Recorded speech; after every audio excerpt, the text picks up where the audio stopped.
ನಿಮ್ಮ ಪ್ರಕಾರ ಸುಖ ಅಂದ್ರೇನು, ದುಃಖ ಅಂದ್ರೇನು? ಆಪಾದಮೌಲಿ ಪರ್ಯಂತಂ ಗುರುಣಾಂ ಆಕೃತಿಂ ಸ್ಮರೇತ್ ತೇನ ವಿಘ್ನಾಃ ಪ್ರಣಶ್ಯಂತಿ ಸಿದ್ಧ್ಯಂತಿ ಚ ಮನೋರಥಾಃ.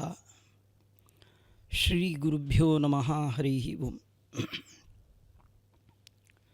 ಸುವರ್ಣ ವಾಹಿನಿಯ ಎಲ್ಲ ಪ್ರೇಕ್ಷಕ ಬಾಂಧವರಿಗೂ ಕೂಡ ಅಭಿನಂದನೆಗಳನ್ನು ಸಲ್ಲಿಸ್ತಾ, ಈ ಕಾರ್ಯಕ್ರಮದಲ್ಲಿ ನನಗೆ ಆಹ್ವಾನ ಮಾಡಿ ನಿಮ್ಮೊಂದಿಗೆ ನನ್ನ ಅನಿಸಿಕೆಗಳನ್ನು ಹಂಚಿಕೊಳ್ಳಲಿಕ್ಕೆ ಅವಕಾಶ ಮಾಡಿಕೊಟ್ಟದ್ದಕ್ಕಾಗಿ ಈ ಸುವರ್ಣ ಚಾನಲ್ ಅವರಿಗೂ ಕೂಡ ಅಭಿನಂದನೆಯನ್ನು ಮೊದಲಿಗೆ ಸಲ್ಲಿಸ್ತಾ, ನೀವಾಗಲೇ ಹೇಳಿದ ಹಾಗೆ ಮನುಷ್ಯ ಸರಳವಾಗಿ ಸುಖವಾಗಿ ಇರಬಹುದು. ನಿಜವಾಗಿ ಸುಖ ಅಂದರೆ ಸರಳತೆಯೇ ಸುಖ. ಯಾರ್ಯಾರು ಸುಖವಾಗಿದ್ದೀನಿ ಅಂತಾರೆ ಅವರು ಸರಳವಾಗಿದ್ದಾರೆ. ಇನ್ನು ಕೆಲವರು ತಮ್ಮ ಜೀವನವನ್ನೇ ನೀವಾಗಲೇ ಹೇಳಿದಾಗಿ ಕಾಂಪ್ಲಿಕೇಟ್ ಮಾಡಿಕೊಂಡು ಇದ್ದರೂ ಇಲ್ಲದ ಹಾಗೆ ಯಾವುದೋ ಚಿಂತೆಯನ್ನು ಹೊತ್ತು ದುಃಖದಲ್ಲಿ ಒದ್ದಾಡ್ತಾರೆ. ಶಾಸ್ತ್ರದೃಷ್ಟಿಯಲ್ಲಿ ಸುಖ ಅಂದರೆ ಏನು? ಶಾಸ್ತ್ರ ಅಂದರೆ ನಮ್ಮ ಪ್ರಾಚೀನರು 7 ಗ್ರಂಥಗಳನ್ನು ಹೇಳಿದ್ದಾರೆ. ಅದನ್ನು ಶಾಸ್ತ್ರ ಅಂತ ವಿದ್ವತ್ ಪ್ರಪಂಚದಲ್ಲಿ ಕರೀತಾರೆ. ಅದು ಋಗ್ಯಜು ಸಾಮ ಅಥರ್ವಾದ್ಯ ಭಾರತಂ ಪಂಚರಾತ್ರಕಂ ಮೂಲ ರಾಮಾಯಣಂ ಚೈವ ಶಾಸ್ತ್ರಮಿತ್ಯಭಿಧೀಯತೆ ಅಂತ ಈ 7 ಶಾಸ್ತ್ರ ಅಂತ ಕರೆಸಿಕೊಂಡದ್ದು. ಇದು ಕೇವಲ ಹಿಂದೂಗಳಿಗಾಗಲಿ ಅಥವಾ ಯಾರಿಗೆ ಒಬ್ಬರಿಗೆ ಸಂಬಂಧಪಟ್ಟದ್ದಲ್ಲ. ಈ 7 ಗ್ರಂಥಗಳು ಇಡೀ ಮನುಕುಲ, ಈ ಭೂಮಿಯ ಮೇಲೆ ವಾಸ ಮಾಡುವಂತಹ ಎಲ್ಲ ಮನುಷ್ಯರು ಸುಖವಾಗಿರಬೇಕಾದ್ರೆ ಹೇಗೆ ಇರಬೇಕು ಅನ್ನೋದನ್ನು ತಿಳಿಸಿಕೊಟ್ಟದ್ದೇ ಈ 7 ಗ್ರಂಥಗಳು. ಒಳ್ಳೆ ಮಾತು ಯಾರೇ ಹೇಳಿದರೂ ಕೂಡ ನಮ್ಮ ಶ್ರೇಯಸ್ಸಿಗೆ ಕಾರಣ ಆದರೆ ಅದನ್ನು ಜಾತಿಯ ಆಧಾರದ ಮೇಲೋ ಅಥವಾ ಇನ್ಯಾವುದೋ ಒಂದು ಆಧಾರದ ಮೇಲೆ ಇದು ಅವ್ರು ಹೇಳಿದ್ದು, ಇದು ನಮಗೆ ಸಂಬಂಧಪಟ್ಟಿದ್ದಲ್ಲ, ಹೀಗೆ ಅಂದ್ಕೊಳ್ಬಾರ್ದು. ಆ ಶಾಸ್ತ್ರದೃಷ್ಟಿಯಲ್ಲಿ ಸುಖ ಅಂದರೆ ಏನು ಅಂತ ಶಾಸ್ತ್ರಗಳು ಹೇಳುವಾಗ, ಭಗವಂತ ಜೀವರಿಗೆ ಏನು ಕೊಟ್ಟಿದ್ದಾನೋ ಅದರಲ್ಲಿ ತೃಪ್ತಿ ಪಡೋದೇ ಸುಖ. ಯದೃಚ್ಛಾ ಲಾಭ ಸಂತುಷ್ಟತ ಅಂತ. ನಮ್ಮ ಪ್ರಯತ್ನಕ್ಕೆ ತಕ್ಕಷ್ಟು ಭಗವಂತ ಕೊಟ್ಟಿರ್ತಾನೆ. ಅದರಲ್ಲಿ ಸುಖವನ್ನು ಕಾಣಬೇಕೇ ವಿನಃ ಇವತ್ತು ಕಾಂಪ್ಲಿಕೇಟ್ ಆಗಲಿಕ್ಕೆ ಕಾರಣ ಕಾಂಪಿಟೇಷನ್. ಇವತ್ತು ನಾವು ನಮಗೆ ದೇವರ ಮನೆ ಕೊಟ್ಟಿದ್ದಾನೆ, ಸಣ್ಣ ಮನೆ, 30, 40, 20, 30 ಸುಖವಾಗಿದ್ದೀವಿ, ಅದನ್ನು ನಾವು ನೋಡೋಲ್ಲ. ಪಕ್ಕದ ಮನೆಯವನು ಮಲ್ಟಿ ಬಿಲ್ಡಿಂಗ್ ಕಟ್ತಾ ಇದ್ದಾನಲ್ಲ, ನಮ್ಗೆ ಅವನ ಮೇಲೆ ಕಣ್ಣು. ನಮಗೆ ದುಃಖ ನಮಗಿಲ್ಲ ಅನ್ನೋದಕ್ಕಿಂತಲೂ ನಮ್ಮ ಪಕ್ಕದವನಿಗೆ ನಮಗಿಂತೂ ಜಾಸ್ತಿ ಇದೆಯಲ್ಲ ಅನ್ನೋ ದುಃಖ. ನಿಜವಾಗಿಯೂ ಸುಖ ಪಡಬೇಕಂದ್ರೆ ನಮಗಿಂತ ಎತ್ತರದವ್ರನ್ನ ನೋಡಬಾರ್ದು, ನಮಗಿಂತ ಕೆಳಗನವ್ರನ್ನ ನೋಡಬೇಕು. ಆದರೆ ಬೆಳವಣಿಗೆಗೆ ನಮಗಿಂತ ಎತ್ತರದವ್ರನ್ನ ಯಾವಾಗಲೂ ನೋಡಬೇಕು ಅಂತ ಹೇಳ್ತಾರೆ. ನೀನು ಬೆಳಿಬೇಕು ಅಂದರೆ ನಿನಗಿಂತ ಕೆಳಗಿನವ್ರನ್ನಲ್ಲ, ನಿನಗಿಂತ ಎತ್ತರದಲ್ಲಿರೋರನ್ನ ನೋಡಿದ್ರೆ ನೀನು ಬೆಳವಣಿಗೆ ಕಾಣ್ತೀಯ ಅಂತಾರಲ್ಲ. ಅಲ್ಲ, ಬೆಳವಣಿಗೆ ಅದು ಬೇರೆ ಪ್ರಶ್ನೆ. ಬೆಳೆಯೋ ಭರದಲ್ಲಿ ಇಲ್ಲದ ಕಾಂಪ್ಲಿಕೇಶನ್ನ ಮೈಮೇಲೆ ಹಾಕ್ಕೊಳ್ಳೋದನ್ನು ಬೆಳವಣಿಗೆ ಅಂತ ಕರೆಯಲ್ಲ.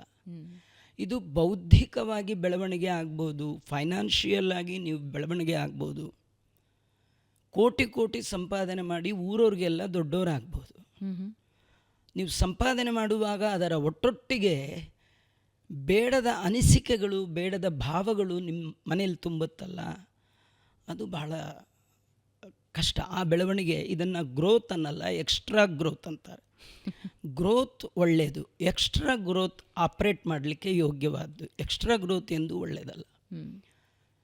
ಒಂದು ಕಥೆ ಭಾಗವತದಲ್ಲಿ ಬರ್ತಕ್ಕಂಥದ್ದು, ಕೃಷ್ಣ ಮತ್ತು ರುಕ್ಮಿಣಿ. ಕೃಷ್ಣನಿಗೆ 16,108 ಅದೆಲ್ಲ ಹೆಂಡತಿಗಳು, ಅದೆಲ್ಲ ಪಕ್ಕಕ್ಕಿಡಿ. ಎಲ್ಲದರ ಒಳಗಿನ ಸಾರಾಂಶ ಎಸೆನ್ಸ್ ತೊಗೊಂಡಾದಾಗ ವೇದವ್ಯಾಸ ದೇವರು ಈ ಕಥೆ ಮೂಲಕ ನಮಗೆ ಏನು ಸಂದೇಶ ಕೊಡ್ತಾ ಇದ್ದಾರೆ ಅದನ್ನು ನಾವು ಗ್ರಾಸ್ ಮಾಡಬೇಕು. ಒಂದು ಸತಿ ಕೃಷ್ಣ ಅವರಿಗೆ 60-70 ಏಜಲ್ಲಿ ಹೆಂಡತಿ ಜೊತೆ, ರುಕ್ಮಿಣಿ ಜೊತೆ ಒಂದು ತೊಟ್ಲಲ್ಲಿ ಕೂತು ಹಂಸತೂಲಿಕಾ ತಲ್ಪದಲ್ಲಿ ತೂಗ್ತಾ ಇರುವಾಗ ಗಂಡ ಹೆಂಡತಿ ಮಾತಾಡ್ತಾ ಕೂಡ್ತಾರೆ. ನಾವೆಲ್ಲ ಕೇಳಿದ್ವಿ, ಕೃಷ್ಣನಷ್ಟು ಬ್ಯುಸಿಯೆಸ್ಟ್ ಮ್ಯಾನ್ ಮಹಾಭಾರತ ಕಾಲದಲ್ಲಿ ಯಾರೂ ಇರಲಿಲ್ಲ. ಬಿಕಾಸ್ ಕೃಷ್ಣ ಎಲ್ಲರಿಗೆ ಬೇಕಾದವ, ಬೇಡ ಆದವು ಇಲ್ಲೇ ಇಲ್ಲ. ಕೃಷ್ಣ ಎಲ್ಲರಿಗೆ ಬೇಕಾದವ, ಯಾವಾಗಲೂ ಬ್ಯುಸಿ. ಆ ಕೃಷ್ಣ ಹೇಳ್ತಾನೆ, ಜೀವನದಲ್ಲಿ ಸುಖ ಅಂದರೆ ಏನು, ದಂಪತಿಗಳಲ್ಲಿ ಸುಖ ಅಂದರೆ ಏನು ಅಂದರೆ ಮನೆ ಕಟ್ಟೋದಲ್ಲ, ಬ್ಯಾಂಕ್ ಬ್ಯಾಲೆನ್ಸ್ ದೊಡ್ಡದು ಮಾಡ್ಕೊಳ್ಳೋದಲ್ಲ, ಕಾರ್ ದೊಡ್ಡದಲ್ಲ, ಇಷ್ಟು ಫ್ರೀಯಾಗಿ ಕೂತು ಗಂಡ ಹೆಂಡತಿ ಮಾತಾಡೋದಿದೆಯಲ್ಲ, ಇದೇ ಸುಖ ಅಂತ. ಇವತ್ತು ನಮ್ಮದೇನಾಗಿದೆ, IT BT ಈ ಒಂದು ಡೆವಲಪ್ಮೆಂಟು, ಈ ಗ್ರೋತು, ಈ ಬರದಲ್ಲಿ ಮದುವೆ ಮಾಡಿಕೊಂಡಂತಹ ಗಂಡ ಹೆಂಡತಿ ಫ್ರೀಯಾಗಿ ಕೂತು ಮಾತಾಡೋಕ್ಕೆ ಪುರ್ಸೊತ್ತೇ ಇಲ್ಲ. ಸುಖ ಯಾವುದು? ಆ ಸುಖವನ್ನು ನಾವು ಬಯಸೋರು ದೇವರು ಕೊಟ್ಟದ್ರಲ್ಲಿ ನೀವೇನು ಕಷ್ಟಪಟ್ಟಿದ್ದೀರಿ ಅದಕ್ಕೆ ತಕ್ಕ ಹಾಗೆ ನಿಮಗೇನು ಬರುತ್ತೆ ಅದರಲ್ಲಿ ಸಂತೋಷ ಪಡಬೇಕು.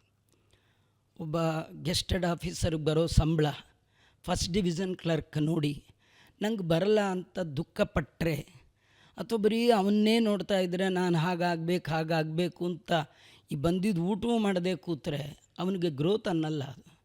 ಅದು ಸರಿಯಾದ ಕಾಂಪಿಟೇಷನ್ ಅಲ್ಲ, ಅದು ಸುಖ ಅಲ್ಲ.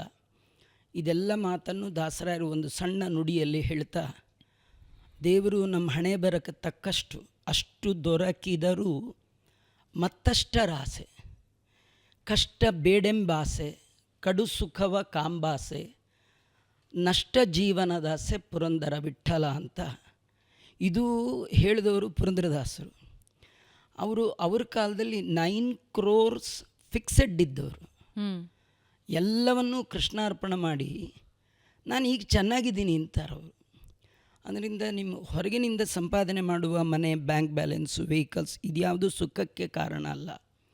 ಸುಖ ಅನ್ನೋದು ಆತ್ಮದ ಔನ್ನತ್ಯ. ಅದಿತ್ತು ಅಂದರೆ ಏನಿಲ್ಲದೆ ಇದ್ದರೂ ಸುಖ, ಅದು ಇಲ್ಲ ಅಂತಾದರೆ ಏನಿದ್ರೂ ಸುಖ ಇಲ್ಲ. ನಾವೆಲ್ಲ ತಂದಿಟ್ಕೊಳ್ಳುವಂಥದ್ದು ಸುಖಕ್ಕೆ ಬೇಕಾದಂಥ ಕಮಾಡಿಟೀಸ್ ಅಷ್ಟೇ. ಕರ್ಲಾನ್ದು ಬೆಡ್ ತರಬಹುದು, ನಿದ್ದೆ ನೀವು ತರಲಿಕ್ಕಾಗಲ್ಲ. ಆದ್ದರಿಂದ ಅವನು ಸುಖವಾಗಿದ್ದ, ನಾನು ಸುಖವಾಗಿದ್ದೀನಿ, ನಥಿಂಗ್. ಫುಟ್ಪಾತ್ ಮೇಲೆ ಮಲಗಿದವನು ಗೊರಕೆ ಹೊಡೆಯುವಷ್ಟು, 3rd ಫ್ಲೋರಲ್ಲಿ AC ಕರ್ಲಾನ್ ಮೇಲೆ ಮಲಗಿದವನು ನಿದ್ದೆ ಬರಬೇಕಂತಿಲ್ಲ. ನಿದ್ದೆ ತೃಪ್ತಿ ಇದ್ದವನಿಗೆ, ಮಾಡಬಾರ್ದು ಮಾಡಿಲ್ಲ ಅಂತ ಆದವನಿಗೆ ಬರುವಂಥದ್ದೇ ವಿನಃ ಟೇಬಲ್ ಕೆಳಗೆ ಕೈ ಹಿಡಿದು ಸಂಪಾದನೆ ಮಾಡಿದವ, ಬಹಳ ಬೇಗ ಬೆಳಿಬೇಕು ಅಂತ ಹೊರಟವ, ಅವನು ಎಷ್ಟೇ ಸುಖಕ್ಕೆ ಸಂಬಂಧಪಟ್ಟ ಸಾಧನಗಳನ್ನು ತಂದಿಟ್ಕೊಂಡ್ರೂ ಸುಖ ಅವನಿಗೆ ಸಿಗಲ್ಲ. ಅದರಿಂದ ಸುಖ ಅಂದರೆ ದೇವರು ಕೊಟ್ಟದರಲ್ಲಿ ತೃಪ್ತಿಯಾಗಿ ಜೀವನ ನಡೆಸೋದೇನಿದೆ ಅದನ್ನೇ ಸುಖ ಅಂತ ಕರೀತಾರೆ.